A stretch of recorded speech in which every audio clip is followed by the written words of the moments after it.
Hello viewers, আশা করি সবাই ভালো আছেন। আসলে বাইকের অনেক ভিডিও বানাই তো অনেক প্রশ্ন আসে, যেমন একসাথে দুইটা তিনটে গিয়ার যখন আপনি ফেলতে যান তখন গিয়ার আটকে যায় কেন, বা হ্যাঁ গিয়ার ফালানো যায় না, অনেক সময় আটকে যায়। আচ্ছা, এই সমস্যাটার সমস্যা এটা কিন্তু সমাধানও আছে। আচ্ছা চলুন এটার আজকে আপনাদেরকে একটু বিস্তারিত বলি যে আপনি আসল নিয়মটা কি। অনেক সময় কিন্তু যত নিয়মই থাকুক না কেন, আপনাকে এই নিয়মের বাইরে গিয়েও কিন্তু গিয়ার আপ এবং ডাউন দুইটাই করতে হয়। তাহলে আমি কি করব? আচ্ছা, এখন প্রথমে আমি কেন আটকে যায় সেটা একটু বলি। আচ্ছা, এইটা হচ্ছে এফজেড ভার্সন 2, তবে এটা ছাড়াও অনেক বাইক আছে এইটাতে এই সমস্যা করে, আবার করেও না, এরকমও হয়। কিন্তু আপনার হিরো কিছু বাইক আছে এক্সট্রিম 125, এটাতে একটা মারাত্মক সমস্যা, গাড়ি বন্ধ হয়ে যায়। আচ্ছা, বাইক আপনার যদি পুরোপুরি যদি আপনার এই যে প্রথমটা যেটা সেটা হচ্ছে একসাথে যদি দুইটা তিনটা আপনি গিয়ার ফালান তাহলে ইঞ্জিনের আরপিএমের সাথে কিন্তু এটা মানে মিলে না। বিষয়টা বুঝতে পারছেন? ইঞ্জিনের আরপিএমের সাথে গিয়ারের আরপিএমটা না মিলার কারণে কিন্তু এটা আটকে যায় অনেক সময়। তো ওই ঘাটে পড়ে না ওই সময়। আর আছে আপনার ক্লাচ, এই যে দেখতে পাচ্ছেন ক্লাচ, প্রত্যেক বাইকেরই ক্লাচ আছে।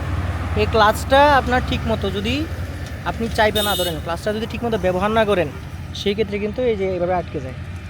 আরেকটা বিষয় হচ্ছে চেইন, এই যে চেইন আছে, চেইন যদি বেশি টাইট হয়, দেখছেন আমারটা বেশি টাইটও না আবার বেশি কিন্তু লুজও না।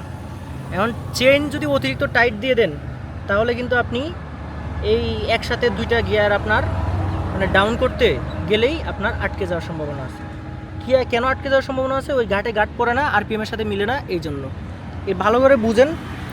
তারপরে ইঞ্জিন অয়েল, আপনার ইঞ্জিন অয়েলটা ভালোভাবে ব্যবহার করতে হবে। কী ইঞ্জিন অয়েল? কোম্পানি থেকে যেটা বলা আছে না সেটাই দিন, কারণ কোম্পানি থেকে এক নম্বর বলে হচ্ছে যে তাদের ব্যবসা করার জন্য। আচ্ছা, তাদের ব্যবসাটা করতে দেন, যদি আপনি ভালো সার্ভিস পান তাদের ব্যবসা করলে সমস্যা কী? সো এই জন্য যদি ভালো সার্ভিস পান তাহলে ইঞ্জিন অয়েলটা আপনাকে অন্তত সেমি সিনথেটিক অথবা ফুল সিনথেটিক ব্যবহার করবেন। সেমি সিনথেটিক অথবা ফুল সিনথেটিক ব্যবহার করলে না আপনি বুঝতে পারবেন যে আপনার ইঞ্জিন আগের চেয়ে অনেক বেশি পারফরমেন্স বেড়ে গেছে। আচ্ছা, তারপরে হচ্ছে আপনার যে গিয়ার শিফটার আছে সেটা আগে বলি, মানে এটা প্রথমে বলার দরকার ছিল, কারণ অনেকেই আছে যে গাড়িটা ঠিকমতো ধোয়েই না। এই যে গিয়ার শিফটারটা আছে, এই গিয়ার শিফটারটার মধ্যে অনেক সময় মরিচা জমে এবং এটা কিন্তু মানে হয়ে যায়, জ্যাম হয়ে যায়। সো ভাই এটাকে ভালোভাবে পরিষ্কার রাখেন, সব সময় ভালোভাবে পরিষ্কার রাখেন, সেই ক্ষেত্রে কিন্তু আপনার এই সমস্যাটা আর মুখোমুখি হবেন না। তারপরে হচ্ছে আপনার গাড়িটা যদি মানে কেনার পরে মনে করেন যে 30-40 হাজার কিলো আপনি চালায় ফেলছেন, এরপর যদি এই সমস্যাটা বারবার হয় তাহলে মনে রাখবেন আপনার ক্লাচ প্লেটের সমস্যা হয়ে গেছে। ঠিক আছে, এই যে ক্লাচ প্লেট এখানে থাকে, 30-40 হাজার কেনার পরে 30-40 হাজার কিলো চলার পরে রাফ অ্যান্ড টাফ যদি চালান গাড়িটা, তাহলে আপনার ক্লাচ প্লেট ক্ষয় হয়ে গেছে, এটা আপনি নিশ্চিত হয়ে থাকবেন। তখন আপনি ভালো ক্লাচ প্লেট লাগাইতে হবে। এখন হলো আমি বলি যে এই সমস্যায় তো আমি পড়লাম ভাই, সেক্ষেত্রে আমি এই সমস্যাটা থেকে একটু সমাধান কীভাবে পাই সেটা তো বলা দরকার। তো চলুন, এই সমস্যা যদি আপনি মানে পড়েন তাহলে আসলে সমাধান কিভাবে আপনি মানে পাবেন সেটাই আপনাদেরকে বলি। এক নম্বর হচ্ছে, যদি ইমার্জেন্সি না হয়, একদমই ইমার্জেন্সি না হয়, তাহলে ক্লাচটা চাপবেন, একটা ডাউনশিফট দিবেন, ক্লাচটা ছাড়বেন আস্তে করে ছাড়বেন, কিন্তু হুট করে ছেড়ে দিবেন না। এরপরে আরেকটা এরকম মানে 3 সেকেন্ড সময় বা 4 সেকেন্ড সময় নিয়ে একটা করে ডাউন করেন। এটা হলো প্রথম। যদি বিরাট ইমার্জেন্সি হয়ে যায় সেক্ষেত্রে একসাথে 2-3টা ডাউন করাই লাগবে, সেই ক্ষেত্রে কিন্তু সেটা আপনি করবেন। কিন্তু জেনারেলি বা নর্মালি কিন্তু আপনি ধাপে কমান, সেক্ষেত্রে আপনার বাইকটাও ভালো থাকবে, আপনার রাইডিং স্কিলও বাড়বে। আর গিয়ার পরিবর্তনের সময় আপনি যেটা করবেন, এই যে ক্লাচ যেটা আছে না, এটা পুরাপুরি চাপবেন। এই যে দেখেন, এটা একদম পুরাপুরি চাপবেন, মানে একটু মানে এই অর্ধেক না, কিন্তু একদম পুরাপুরি চাপতে হবে। ঠিক আছে, একদম পুরাপুরি, এই যে এইভাবে চাপবেন। আর আপনার এখানে যাতে লাগে এসে দেখেন, যাতে লাগে। আর আপনার এই যে হ্যান্ডেল আছে, হ্যান্ডেলের মধ্যে কোনো কিছু ব্যবহার করবেন না। মানে অনেকেই কিন্তু এটার মধ্যে ব্যবহার করে, এই ফোম ব্যবহার করে বা এক্সট্রা আরেকটা কিছু লাগায়, এগুলো আপনি লাগাবেন না। এগুলো লাগাইলে আসলে ক্লাচ প্লেটের সমস্যা হয়। এগুলো কোনো দরকার নেই। যেটা আসলে কোম্পানি থেকে দেওয়া থাকে এটা আসলে গবেষণা করেই দেওয়া থাকে। আরেকটা বিষয় হচ্ছে আপনার যে ইঞ্জিন অয়েল আছে সেটা নিয়মিত হলো চেঞ্জ করবেন।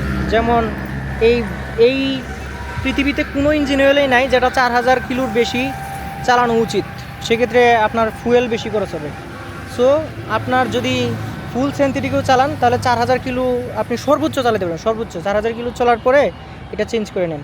তারপর আপনার চেইনটা একটু হালকা, মানে লুজও বেশি রাখবেন না, আবার টাইটও বেশি দিবেন না। ঠিক আছে? এই যে আপনার চেইন লুজও বেশি দিবেন না এবং টাইটও বেশি দিবেন না। এটা ভালোভাবে পরিষ্কার করে রাখেন এবং এখানে যে গিয়ার লিভার যেগুলো থাকে এখানে খুব ভালোভাবে পরিষ্কার করে রাখবেন এবং প্রয়োজনে আপনার লুব্রিকেন্ট দিবেন অথবা গ্রিজ দিবেন, গ্রিজ।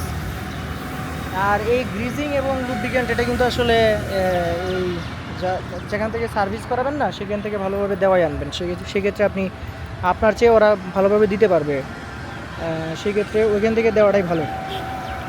তো এই হচ্ছে এই যে মানে হঠাৎ করে দুইটা তিনটা গিয়ার যদি আপনি ডাউন করতে চান সেক্ষেত্রে আটকে যাওয়ার যে সমস্যা এবং সমাধান আপনাদেরকে বলে দিলাম। আরেকটা হচ্ছে গিয়ার ডাউন করার সময় ইঞ্জিনের যে আরপিএমটা থাকে সেটা সাথে সামঞ্জস্য রেখে আপনি কিন্তু গিয়ার ডাউন করবেন।